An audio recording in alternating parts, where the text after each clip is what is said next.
Hello' guys, এই যে দেখিছা আইতাগৰাকীয়ে আগতে কেনেধৰণে উৰণি লৈ ভাওনা ঘৰত ভাওনা চাইছিলে তাকে ক'ব বিচাৰিছে। শুনকচোন আইতাগৰাকীৰ মুখে। কওকচোন কেনেকৈ চাইছিলে ভাওনা? আগতে আৰু কেনেকৈ চাম আৰু ভাওনা ভাৱে নেদেখোঁ আৰু এনেকৈ আৰু তেনেকৈ আৰু ভাওনা চাওঁ আৰু ভাৱৰীয়া দেখে জানো? ভাৱে নেদেখি আৰু তেওঁ ফাকে ফাকে অকণমান আৰু তেনেকৈ চাইছিলে। আইতা, আজিকালি বোৱাৰীসকলৰ ওপৰত আপুনি কিবা ক'ব নেকি? আজিকালি বোৱাৰীবিলাকৰ কথা কি ক'ব আৰু উৰণি বাৰণি নাই।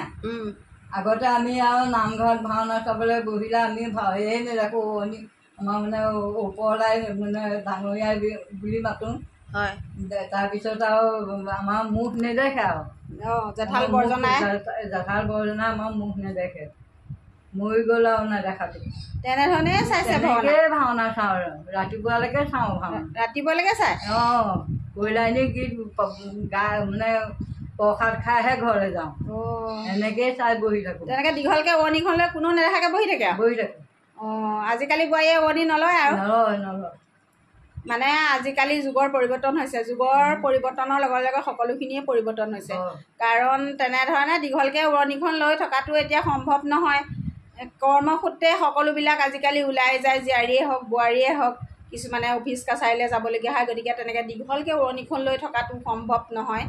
আৰু দৰকাৰ হ'লে চুলিখিনিও চুটিকৈ কাটি ল'বলগীয়া হয়, কাৰণ সময়ৰ অভাৱ হয় চুলিখিনি আপডাল কৰিবৰ কাৰণে। তেনেকুৱাও দেখা গৈছে, হয়নে নহয় বাৰু? সেইটোৱে আৰু যুগৰ পৰিৱৰ্তনৰ লগে লগে সকলোখিনিয়ে পৰিৱৰ্তন হৈছে।